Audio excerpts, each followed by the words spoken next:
രാജ്യത്തെ 24 മണിക്കൂറിനിടെ കോവിഡ് ബാധിതരിൽ 90% വർധന. 2183 പേർക്ക് കൂടി രോഗം സ്ഥിരീകരിച്ചു. കൂടുതൽ ബാധിതർ ഡൽഹിയിലാണ്. ഡൽഹിയിൽ ഇന്നലെ 517 പേർക്ക് വൈറസ് സ്ഥിരീകരിച്ചു. കർത്താവേ, കോവിഡ് ഒക്കെ കൂടി വരികയാണല്ലോ. പിള്ളേരുടെ പഠിത്തമൊക്കെ എന്താകുമോ? നമ്മുടെ മോൾ അടുത്ത വർഷം 10ലേക്ക് കഴിഞ്ഞു. ക്ലാസ് ഒക്കെ എന്താവോ? എടിയേ, സമയം ഒരുപാടായല്ലോ. അവളെന്താ വരാത്തത്? ആ ദേ അവള് വന്നല്ലോ. ഇത് കണ്ടോ? വാ മോളെ, ഇവിടെ ഇരിക്കേ. എന്തിനു കിട്ടിയ സമ്മാനമാ മോളെ? ഞാൻ തന്നെ ഇത്തവണ ക്ലാസ്സിൽ ഫസ്റ്റ്. കൊള്ളാം മോളെ, നീ മിടുക്കിയ. കൺഗ്രാറ്റ്സ് മോളെ. നീ എന്റെ മോള് തന്നെയാ. നാളെ തന്നെ പള്ളിയിൽ പോയി നമുക്ക് മാതാവിനോട് തിരുവെത്തിച്ച് പ്രാർത്ഥിക്കണം.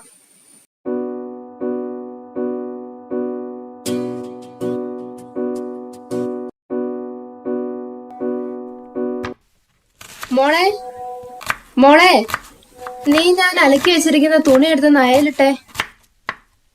എടാ, നീ എന്തു പണിയാ അവിടെ? ഏത് നേരം ഒരു കളി. പോയിരുന്ന് 4 അക്ഷരം എല്ലാം പഠിക്കാൻ നോക്കിക്കേ.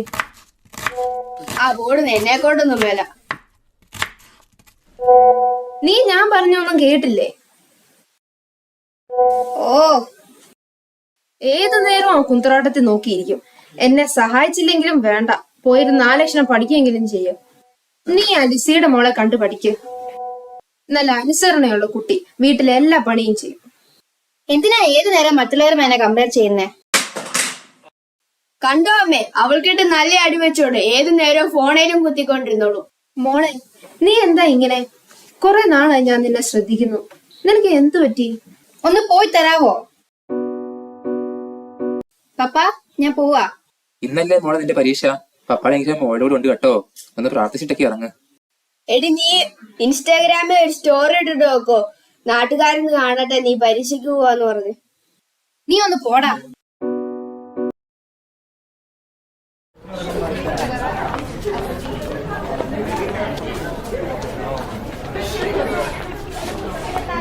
എടി, നീ ഇന്നത്തെ ബിഗ് ബോസ് കണ്ടോ?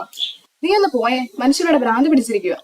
ഇത്രയും ദിവസമായിട്ട് നീ പഠിച്ചില്ല, പിന്നെയായി 5 മിനിറ്റ്.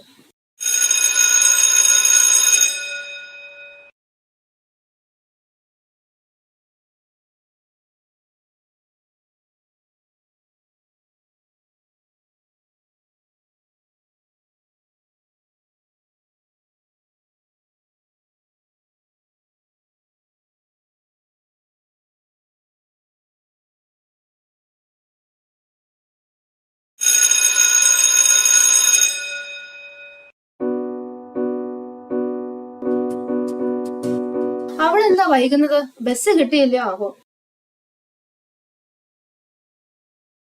വന്നോ? എക്സാം എങ്ങനെ ഉണ്ടായിരുന്നു മോളെ? കൊഴപ്പില്ല. വേഗം കുളിച്ചിട്ട് വാ, എന്നിട്ട് കാപ്പി കുടിക്കോ.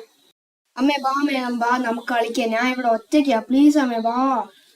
എടാ, എന്നെ വിടടാ, എനിക്ക് അടുക്കള കുറെ പണിയുണ്ട്. അമ്മേ വാ പ്ലീസ്, ഞാൻ ഒറ്റയ്ക്കാ, ബോറടിച്ച് ഇവിടെ ഒറ്റയ്ക്ക് ഇരുന്ന്. എടാ, ഞാൻ കളിക്കാൻ വരത്തില്ലെന്ന് പറഞ്ഞില്ലേ? പ്ലീസ്. എടാ, ഞാൻ പപ്പാനെ വിളിക്കും കേട്ടോ. എടി, അവളിതുവരെ വന്നില്ലേ? വന്നു, റൂമിൽ ഇരിപ്പുണ്ട്. നീ എന്താ ഒന്നും കഴിക്കാത്ത? ഇതുവരെ കുളിച്ചു പോലും ഇല്ലല്ലോ. എന്താ മോളെ മുഖം മാടിയിരിക്കുന്നേ? എന്ത് പറ്റി? എക്സാം ടഫ് വല്ലോ ആയിരുന്നോ?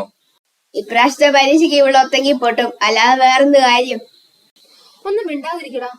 ഈ ചെക്കനോട് എന്നെ ചൊറിയാൻ വേണ്ടെന്ന് പറയണ്ടപ്പാ. മോനെ, അവൾ എക്സാമിന്റെ ഹാങ് ഓവർ വലുതായിരിക്കും. അവളെ കുറച്ചിലോടെ അടങ്ങിയിരിക്കട്ടെ.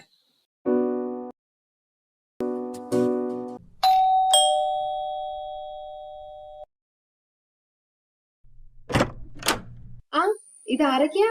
വാ, കേറ് വാ. എന്തൊക്കെയുണ്ട്? കൊറേ ആയല്ലോ ഇങ്ങോട്ടൊക്കെ ഒന്ന് ഇറങ്ങിയിട്ട്. കേറി വാ. ഞങ്ങളിവിടെ ഇപ്പൊ ചുമ്മാന്ന് കയറിയതേ ഉള്ളൂ. ഓ, എന്ത് പറയാനാ, ഭയങ്കര തിരക്കല്ലേ? ആട്ടെ, മൂത്തയാൾ എന്തിയെ? അവൾക്ക് അഡ്മിഷനൊക്കെ കിട്ടി, അവളിപ്പോ യുകെയിലാ. എഞ്ചലി ചേച്ചി എന്തിയെ? കണ്ടില്ലല്ലോ. അവളവിടെങ്ങാണ്ടുണ്ട്, ബാ നമുക്ക് കളിക്കാം ബാ. ഓ, അവന്റെ ഒരു കാര്യം. ശരിയാണല്ലോ. ഏഞ്ചൽ എന്തേ? അവളുടെ എക്സാം ഒക്കെ കഴിഞ്ഞില്ലേ? എങ്ങനെയുണ്ടായിരുന്നു? കഴിഞ്ഞു. അവൾ ആ റൂമിലെങ്ങാണ്ട് ഇരിപ്പുണ്ട്. എടി ഏഞ്ചൽ മോളെ, വാതിൽ തുറക്ക്. ഇതാരാ വന്നേക്കുന്നേ നോക്കിക്കേ. എന്താ അമ്മേ, എനിക്കാരും കാണണ്ട. അവളിപ്പൊ എപ്പോഴും റൂമിൽ അടച്ചിരിപ്പ. എക്സാം അത്ര ഈസി അല്ലായിരുന്നെന്നാ തോന്നുന്നേ. ഇത്രയും നാളെ എന്തുവായിരുന്നു? ക്ലാസ്സിലെ ഫസ്റ്റ് ആണെന്ന് പറഞ്ഞല്ലോ നടപ്പ്. ഇപ്പൊ കൊറേ നാളായിട്ട് പഠിത്തമൊക്കെ കുറവാ. ഇനി റിസൾട്ട് വരുമ്പോ അറിയാം എന്താകൂന്ന്. എന്റെ മക്കൾ 2 ക്ലാസ്സിലെ ടോപ്പേഴ്സാ. എന്റെ പിള്ളേരുടെ കാര്യത്തിൽ എനിക്ക് ഒരു ടെൻഷനും ഇല്ല. എന്തായാലും പിള്ളേരുടെ കാര്യത്തിൽ ഞാൻ ഭാഗവതിയാ. നിങ്ങൾ ഇരിക്കെ, ഞാൻ കുടിക്കാൻ എന്തെങ്കിലും എടുക്കാം. ഓ വേണ്ട വേണ്ട, ഞങ്ങൾ ഇറങ്ങുവാ. ഞങ്ങളങ്ങ് പോയേക്കുവാ. പോയിട്ട് ചില തിരക്കുണ്ട്. നിങ്ങൾ അങ്ങോട്ടൊക്കെ ഒന്ന് ഇറങ്ങ്. എങ്കിലും അങ്ങനെ ആട്ടെ. ശരി എന്നാ.